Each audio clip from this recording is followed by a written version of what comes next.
अस्सलाम वालेकुम नाज़रीन, मैं मोहम्मद असलम हुसैन सियासत की आलमी ख़बरों में आप सबका इस्तकबाल करता हूँ। खादिम हरमैन शरीफीन शाह सलमान बिन अब्दुल अजीज़ और सऊदी वली अहद शहज़ादा मोहम्मद बिन सलमान ने पाकिस्तान के पेशावर में हुए धमाके की शदीद अल्फाज में मजम्मत की।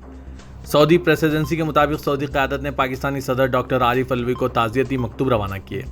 शाह सलमान ने अपने मकतूब में कहा है कि हमें पेशावर मस्जिद में हुए धमाके की इत्तला मिली जिसमें मुतअद्दिद बेगुनाह अफराद हलाक हुए हैं। हम धमाके में हलाक होने वालों के अहल खाना से इज़हार ताज़ियत करते हैं और ज़ख्मी होने वालों के लिए जल्द शिफायाबी की उम्मीद रखते हैं। सऊदी हुकूमत ने साल रवां के दौरान यौम तासीस यानी फाउंडेशन डे पर आम तातील की तफसीलात जारी की है। सरकारी व प्राइवेट और बगैर मुनाफे वाले सेक्टर्स के मुलाजमीन को तनख्वाह समेत छुट्टी मिलेगी। सरकारी खबरसां इदारे के मुताबिक सरकारी इदारों के मुलाजमीन इस साल यौम तासीस पर 2 दिन छुट्टी करेंगे। चारशुम्बा 22 फरवरी को यौम तासीस की छुट्टी होगी। सरकारी मुलाजमीन जुमेरात को भी छुट्टी मनाएंगे। सिविल सर्विस कानून की दफ़ा 128 के तहत अगर 2 छुट्टियों के दरमियान एक वर्किंग डे आए तो ऐसी सूरत में वर्किंग डे भी छुट्टी में शुमार किया जाता है। इस तरह सऊदी अरब के तमाम सरकारी मुलाजमीन 4 दिन की मुसलसल छुट्टी से लुत्फ अंदोज होंगे। शाह सलमान बिन अब्दुल अजीज़ ने गुज़िश्ता साल शाही फरमान जारी किया था जिसमें कहा गया था कि पहले ही सऊदी रियासत की तासीस की याद में हर साल 22 फरवरी को यौम तासीस पर सरकारी तातील होगी।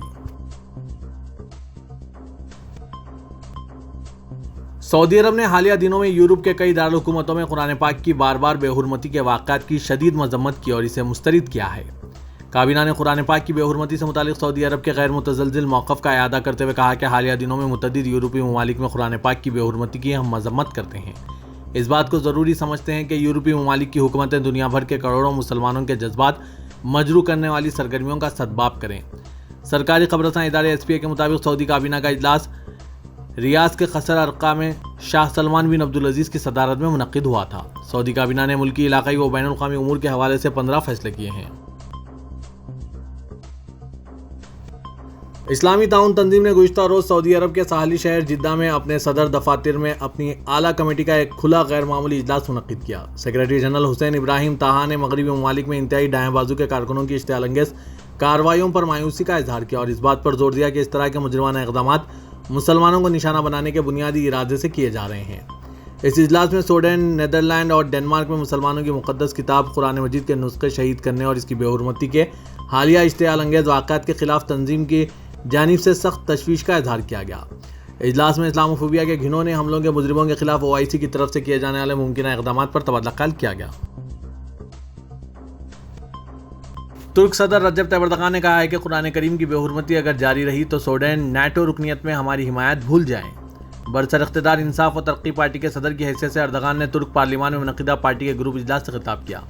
अपने खिताब में सदर ने स्वीडन और फिनलैंड के NATO रुकनियत के बारे में इजहार ख्याल करते हुए कहा कि स्वीडन में अगर कुरान करीम की बेहुरमती का सिलसिला जारी रहा तो वो NATO रुकनियत में हमारी हिमायत भूल जाएं। स्वीडन को यह बावर रहे कि फिनलैंड के बारे में हमारा मौक़िफ़ वाज़ेह है।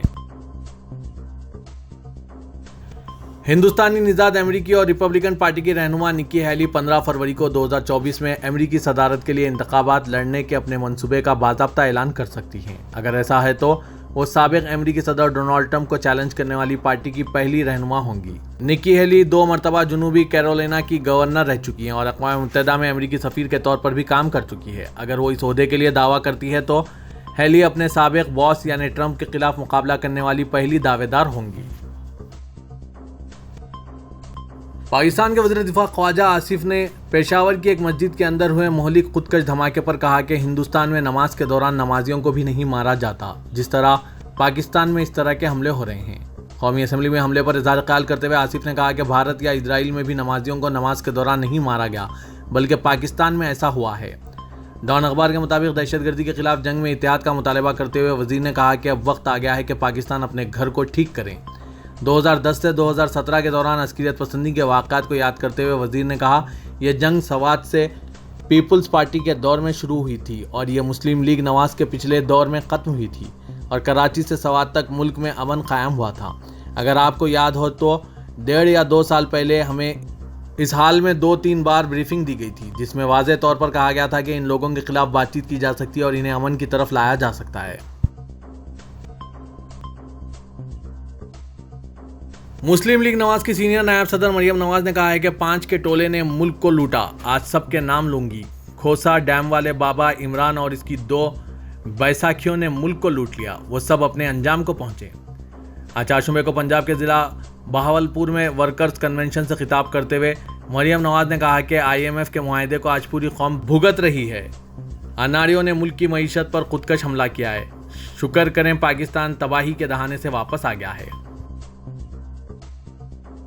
इजरायली वज़ीर-ए-आज़म नेतन्याहू का कहना है कि वो यूक्रेन को फौजी इमदाद देने और मसले की हल के कातिल मुसालहतकार का किरदार अदा करने के लिए तैयार हैं। नेतन्याहू का यह बयान अमेरिका की जानिब से यूक्रेन के मामले को किसी मुंतकी अंजाम तक ले जाने की कातिल कोशिशों को तेज करने की अपील के बाद सामने आया है। यूक्रेन से मुतालिक इजरायली वज़ीर-ए-आज़म ने किसी ठोस मौक़िफ़ का इजहार नहीं किया क्योंकि इसराइल के रूस के साथ अच्छे ताल्लुकात भी हैं। अमेरिकी न्यूज़ चैनल CNN पर एक इंटरव्यू के दौरान नेतन्याहू से सवाल किया गया कि क्या इसराइल यूक्रेन को मिसाइल शकुन, आयरन डोम, अमेरिकी डिफेंस सिस्टम देने के लिए तैयार है। इसके जवाब में इजरायली रहनुमा का कहना था कि हम इस मामले पर गौर कर रहे हैं। मुत्तहिदा अरब इमारात के रवादारी और बकाए बाहमी के वजीर शेख नहियान बिन मुबारक अल नहियान ने दुबई में महात्मा गांधी के मुजस्समे की नकाबकशाई अंजाम दी। इस तकरीब के दौरान इनके साथ मुत्तहिदा अरब इमारात में हिंदुस्तान के सफ़ीर संजय सुधीर और दुबई में हिंदुस्तान के कौंसल जनरल डॉक्टर अमान पुरी भी मौजूद थे। शेख नहियान बिन मुबारक अल नहियान UAE के रवादारी और बकाए बाहमी के वजीर ने अमन, तहजीब और अदम तशद्दुद के इस पैगाम को उजागर किया जिसकी अलामत महात्मा गांधी थे। दुबई में कौंसलेट जनरल ऑफ इंडिया के ऑफिशियल ट्विटर पेज ने ट्वीट किया। पॉप मौसीकी के बादशाह माइकल जैक्सन की जिंदगी की कहानी पर मबनी फिल्म माइकल बनाने का ऐलान किया गया है। फिल्म में मरकजी किरदार गुलकार का भतीजा जाफर जैक्सन अदा करेंगे। गैर मुल्की खबरसां एजेंसी की रिपोर्ट के मुताबिक माइकल जैक्सन की जिंदगी की कहानी पर मबनी फिल्म माइकल में माइकल जैक्सन का किरदार इनके 26 साल भतीजे जाफर जैक्सन अदा करेंगे। लाइन्स गेट स्टूडियो के मुताबिक अनजानी गुलकार बायोपिक में माइकल जैक्सन जैसे पेचीदा आदमी को फिल्माया जाएगा। बायोपिक में इनकी ज़िंदगी के तमाम पहलुओं को शामिल किया गया है। इसके साथ ही इनकी सबसे काबिल ज़िक्र परफॉर्मेंस शामिल होंगी जिन्होंने इसे मौसीकी की दुनिया का आइकॉन बना दिया। फिल्म की प्रोडक्शन का आगाज़ रवां साल होगा। फिल्म की हिदायतकारी एंटोइन फोका करेंगे जबकि प्रोड्यूसर ग्राहम किंग होंगे। फिल्म के हिदायतकार और प्रोड्यूसर का कहना है कि जाफर जैक्सन अपने चचा के किरदार को जिंदा करने की कुदरती सलाहियत रखते हैं।